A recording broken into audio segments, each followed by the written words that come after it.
Good evening, sports fans.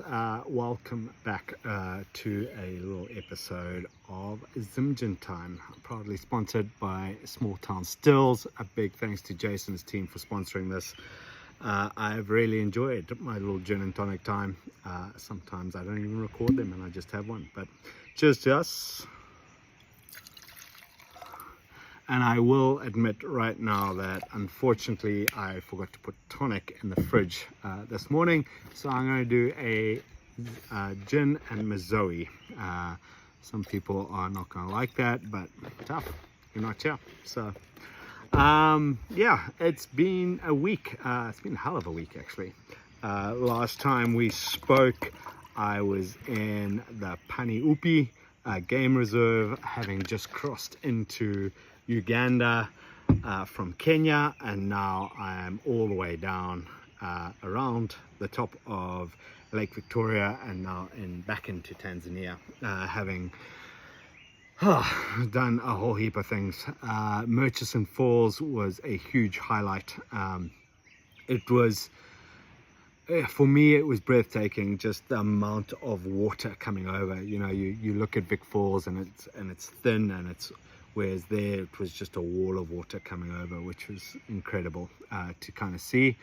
And then from there, driving down to Queen Elizabeth National Park. I stayed at Songbird, and just I did the chimps in Queen Elizabeth. Sorry, I'm going to say cheers first. Cheers. Happy Zim Gin Time. Episode number 12, which I do believe is my halfway point. That's so good with cold water as well. Always exciting. Yeah, so it was from Murchison Falls driving down to Queen Elizabeth for the chimp walk tracking. I'm going to be honest, I was a little bit disappointed with that. The chimps were very active, so we pretty much I felt like we were chasing them around the park, which always doesn't really sit very well with me. I'm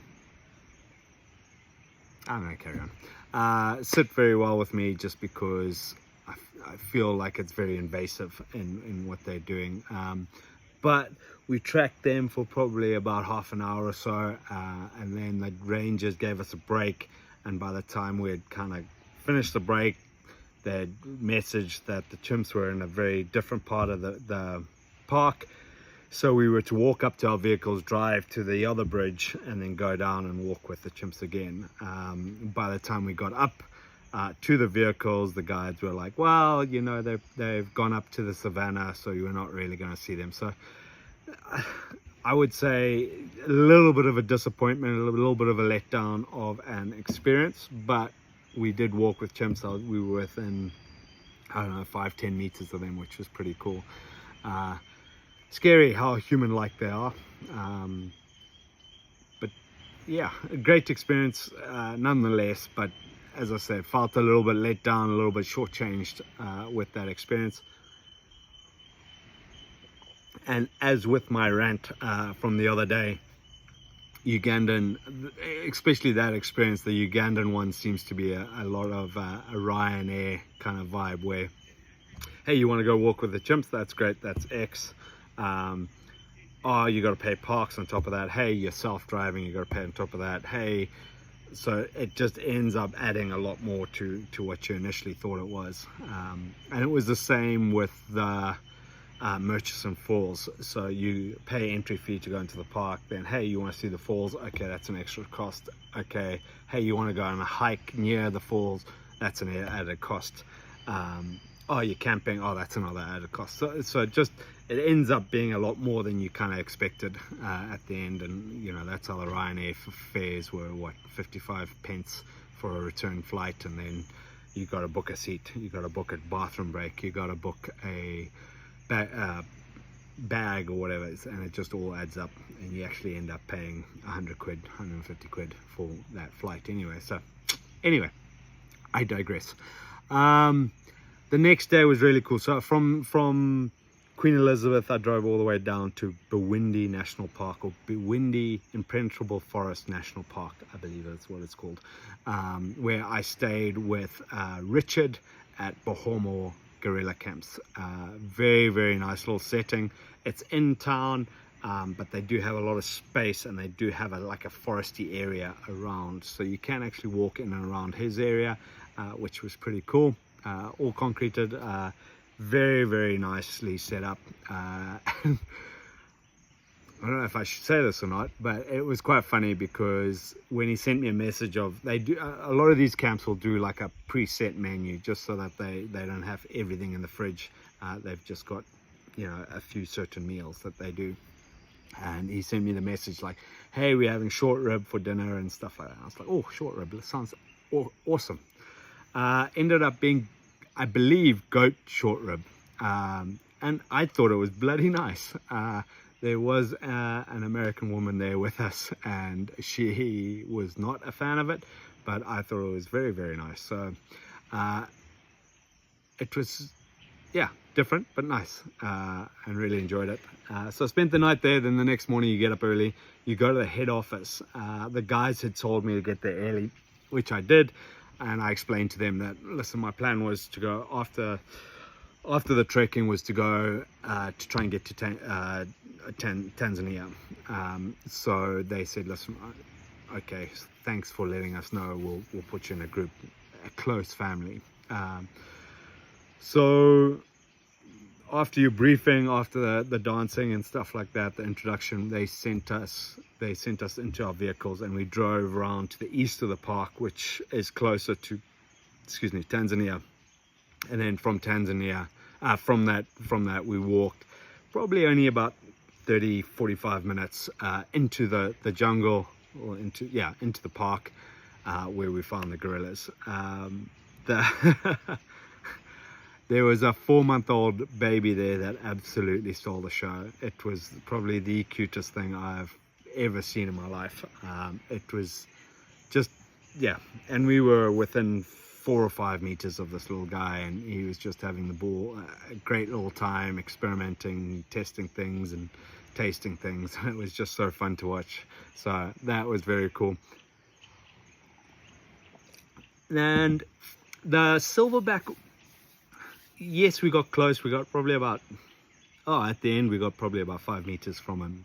But at the beginning, where he was kind of sitting behind me in one of the photos, he wasn't as big as I thought he was. And I'm guessing it's probably because I've watched too much King Kong and the Rock's movie with I don't know what the name of the gorilla was in that, but he didn't seem as big as I thought in my mind. I'd kind of worked him up to be. Still a big boy, still wouldn't want to take him in a fight, but as I said, not as big as I thought he would be. And then from there, straight after that, literally a 45-minute hike out, and I looked at my map, and it was only about 4 hours to drive from where I was to the border. And we got out at about 11 o'clock, 12 o'clock latest. So it's kind of thinking around, okay, well, around about 6 o'clock I'd be able to get to where I wanted to go. I got to the border fairly quickly, hit the border, and was like, okay, sweet, let's go. And then the guy thought, you know, this is a great time to have a life discussion with the Mzungu, and it ended up keeping me there for at least, I would say, it felt like probably 2 hours, probably an hour and a half. No, but I would say probably 2 hours actually. So I ended up not getting to where I wanted to go, and then I had the debacle of police waking me up at 9 o'clock at night, advising me, which I think was the right move for them to do, and the immigration coming in and checking in on me and making sure I was safe, and then escorting me. But you know, you always get nervous. In Africa, everything's a con, everything's a scam. So, you know, having someone rock up in a police jacket without any identification worried me. The immigration guy did have identification, so after checking his, I showed him my passport. I showed him, you know, I explained to him what the plan was.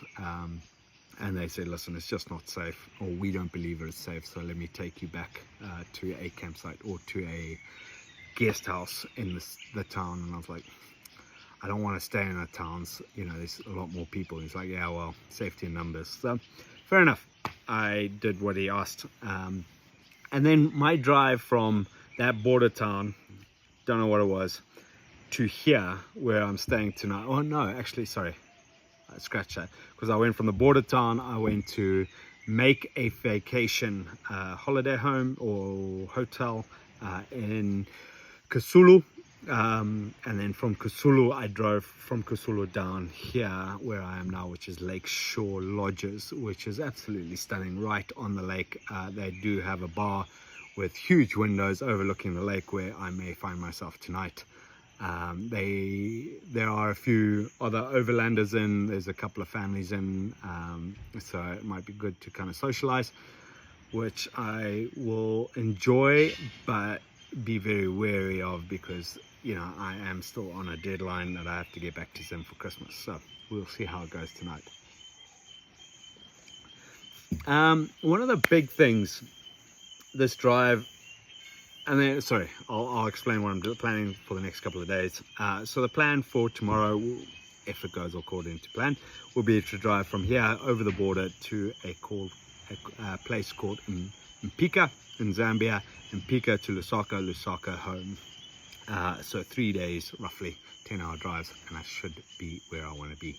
But that's if I don't stay here an extra night, because it is so beautiful. Sorry, I forgot to do this. It is very beautiful, so we will see what happens. One thing I kind of came a bit of mental health stuff, but the drives over the last couple of weeks have been long drives. Sometimes I listen to music, sometimes podcasts, but also sometimes just sit and think, and think about life and where I'm at with it and all this sort of stuff. And one of the biggest things that came to me this week with the amount of driving I did was letting go. One of my cousins, Squacky, said that his dad had called him in after the land invasions in roughly about 2000. His dad called all his kids in and said, listen, don't hold on to this, don't be bitter about it, let it go. And they've gone on to be hugely successful. And it's one thing I realized that I actually haven't done. I haven't let go. I haven't let go of the anger, the resentment, the frustration of what happened. I still felt, I felt angry about it. In theory, not in theory. It wasn't my choice. It was my ex's choice, and it made me angry.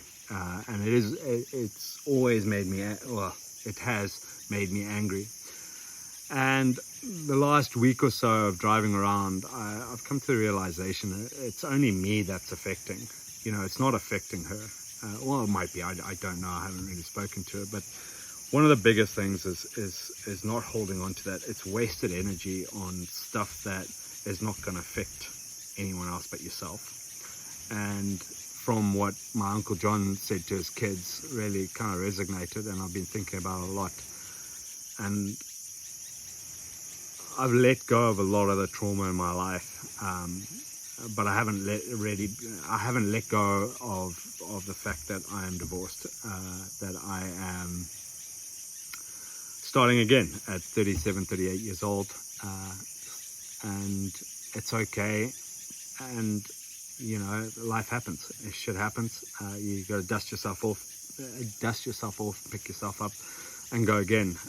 It's not. For a while, I thought of myself as a failure as a husband, but realized that I'm not. I can't control what she feels. I can't control how she felt, or what emotions led her to the decision she made. All I've got to do is accept that was the decision made, and I believe I've come to that realization that I've got to let go, and I feel like I have. I'm not angry about it. I'm sad about it, obviously. It is part of my journey and part of my storyline, and it's just time to restart and reconnect and go again. So that is my plan. Onwards and upwards, happiness and smiles. I'm not going to say it doesn't hurt when I think about it, but it's a memory rather than a pain, and I believe I have let it go, which feels very, it's a big sigh. It's a big thing off my back. I can't control everything. I can only control the controllables. Everything else is on the universe or on whatever decision the world makes for me. So that has been my big realization for this week, and it's taken me 2.5, 3 months on the road. Actually 3 months on the road. We're pretty much at the halfway point now. 3 months on the road to figure that out and just come to terms and be at peace with it. And yeah, I'm quite happy that it's happened. I'm quite happy I've come to that realization. I'm quite happy that I've come to that point, should I say.